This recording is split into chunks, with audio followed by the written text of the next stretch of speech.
That week. Dude is too much. He is too much. He had him ready to go. Can't hide money, Jeff. You can't hide it. No matter how you try. All right, not in the 64 bucks, Krantz. In the 124, though, you might find some mauve. All right, took overtime last night and a lot of turnovers, but the Chargers found a way to put the Eagles away. Justin Herbert, who had surgery on his left hand on Monday and yet still threw 139 yards, rushed for 66. He was sacked, though, 7 times. That wasn't good. The Eagles did finally get Saquon Barkley going. He had 122 yards on the ground, but Jalen Hurts threw 4 interceptions, including a game-sealing INT. Philly has now lost 3 straight, and so here's their head coach, Nick Sirianni. We're built to overcome, and we know how to do that. And again, but it's going to start with the week of, this week, getting back late tonight or whatever tomorrow, and get back at it, right? And so we'll drag ourselves through the mud on the plane ride home. Look forward to watching the tape, see what we need to fix, and then you don't have a lot of time to feel sorry for yourself. You got to have that same confidence, that same joy that you come in every single day, and I'm looking forward to getting back to work. So with the loss last night, the Eagles left the door cracked open for the NFC East title with 4 weeks remaining. The Eagles still have a 91% chance to win the division.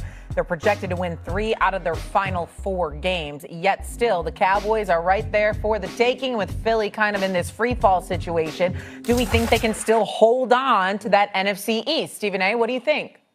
I did think I'll hold on to it, but I do think it's a precarious situation when you're talking about a quarterback that committed 5 turnovers. We can't get around that. Now, obviously, one of them was right through the hands of A.J. Brown. You know how much love I got for that brother. You know I think he's been a prophet in terms of pointing out the problems with the Philadelphia Eagles. I thought he got a bad rap for the most part throughout the season when people were calling him out, because all he was doing was bringing attention to what needed to have attention brought to it.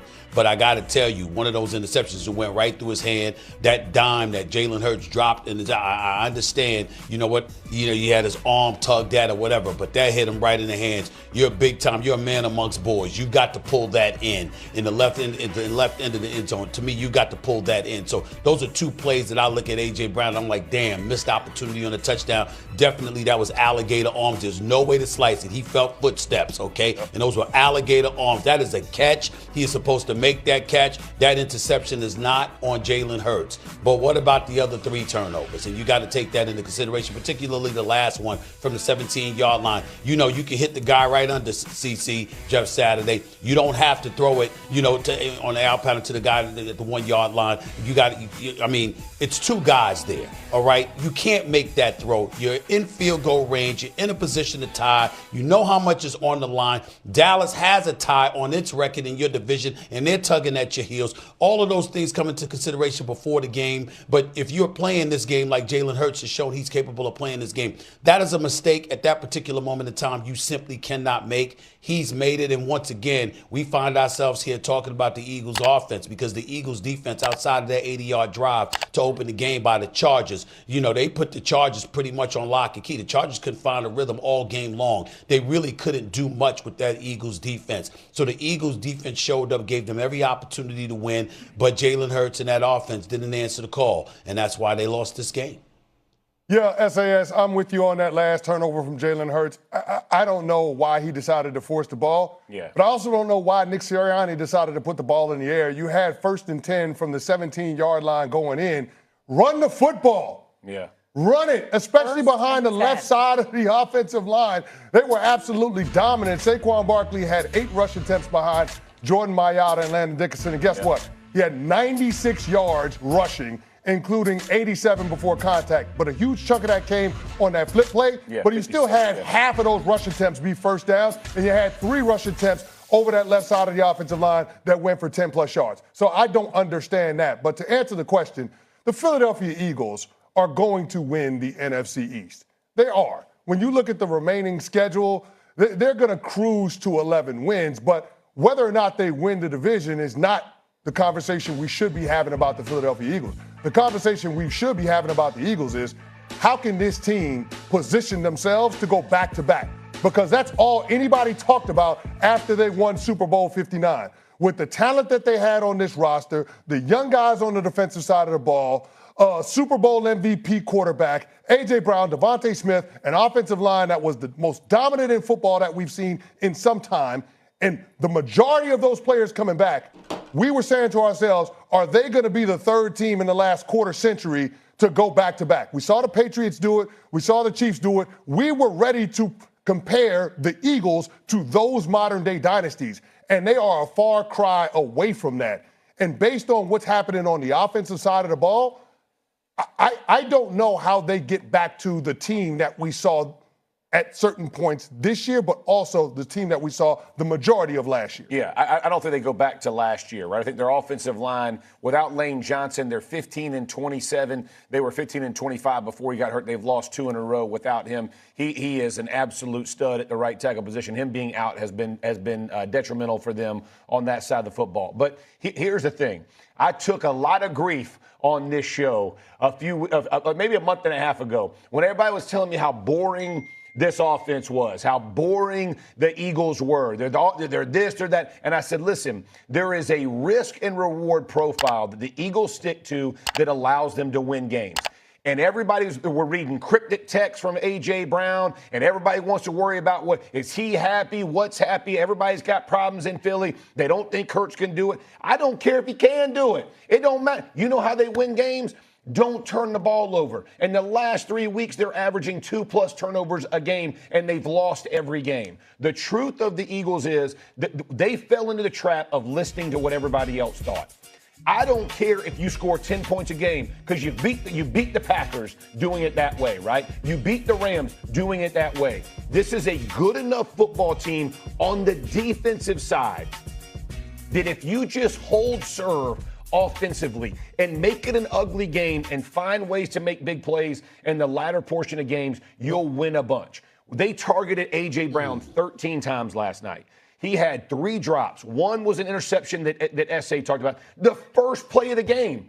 Got to be a catch, man. If you're going to cry about, I got to get more touches, I'm here for a reason, they're not letting me do then when the ball hits you in the hands, you got to make the play. In the end zone, you got to make the play. Jalen Hurts, people can talk about how limited he is. Then when he does give you the right ball, you got to make the play. And CC, you and I both know this, and SA, you know this, man. If you're making a fuss, attention cuts both ways. If you're going to scream about it, then be about it. And last night, unfortunately, and look, Hurts did not play well. I'm not trying to absolve Hurts of what he did. What Stephen A. said at the beginning is 100% true. He didn't do enough. But it's the other guys as well, y'all. Like, don't just beat up on one. It's all of them. And offensively, they need to find. They cannot be in shotgun 40 times in a game. Put the man under center. I don't care who likes it, who don't like it. Go under center and throw the ball. It helps timing. It helps everybody. And right now they're trying to make everybody happy outside of their locker room instead of winning games. Well, I'll tell you this. I mean, listen, I get where you're coming from, and for the most part, Jeff, you're absolutely right. Again, A.J. Brown still has 6 catches for 100 yards, but the bottom line is there were missed opportunities. Yeah. It was a touchdown catch. No way around it. You got to make that play. And the interception, you had alligator arms. That's a fact. We all saw it, okay? So you got to look that out the way. But I'm also thinking about those 5 turnovers only being manufactured into 6 points by the Chargers, which means that even when your defense is playing on an elite level, this particular Eagles offense can find a way to lose the game for you still. That's the message that you have to peel from the. That, to me, is what should be so alarming. The fact that the defense was so stout last night and they helped neutralize, they really went about neutralizing the Chargers the way that they did. You're supposed to win that game. Yep. So this is one of those games, if we had asked the question, guys, did the Eagles lose it or did the Chargers win it? We'd be saying the Eagles lost it because of the positions that they put themselves in, the fact that their defense prevented the Chargers from taking advantage. Welcome back to Cowboys Nation Report, where we break it all down with passion, truth, and the fire that comes from living and breathing Dallas Cowboys football. And today, Cowboys Nation, something happened on ESPN's First Take that absolutely lit up the conversation across the league. For the first time this season, the national media admitted what we've been seeing for weeks. Stephen A. Smith looked into the camera and said the words that shook Philadelphia to its core. Dallas has a tie on its record in your division, and they're tugging at your heels. That wasn't a slip. That wasn't a joke. That was the moment the football world realized the NFC East is cracking wide open, and the Cowboys are right there, ready to take it. While the Eagles spiral into turnovers, sloppy offense, and internal frustration, Dallas is gaining momentum. The analysts on First Take spent nearly the entire segment breaking down the failures in Philadelphia's passing game, the lack of chemistry, the miscommunications, and especially the turnovers. And every time they mentioned it, the shadow of one team kept hovering over the conversation, the Dallas Cowboys. Because that's what pressure does. It forces the truth into the spotlight. And make no mistake, Dallas is applying real pressure. Even with injuries, even with adversity, even with the national media doubting them, the Cowboys sit exactly where a dangerous team sits, close enough to strike, confident enough to believe, and hungry enough to take advantage of every opening. And while the Eagles collapse on live television, the Cowboys are adding pieces, adjusting the roster, tightening the screws. The signing of Paris Campbell to the practice squad may not be a headline move, but it's a strategic one. In a season where depth matters more than ever and playmakers must rise at unexpected moments, Campbell's speed and experience could become a factor down the stretch. Meanwhile, Brian Schottenheimer continues building a culture grounded in accountability, toughness, and adaptability. This is not last year's Cowboys. This is a team trying to grow stronger through the storm. The defense still needs answers. The offense still needs rhythm, but the door to the division has officially been kicked open. The Packers exposed Philadelphia. The Chargers exposed Philadelphia. And now the Eagles are being exposed by their own inconsistency. Suddenly, that Week 4 matchup, that stretch of winnable games, that late-season push we all circled months ago now carries new weight. Dallas is rising, Philly is slipping, and the race has just begun. Cowboys Nation, everything is right there in front of us. The media sees it, the rivals feel it, and now it's our turn to believe it. What do you think? Are the Cowboys ready to take control of the NFC East? Will this pressure break the Eagles completely?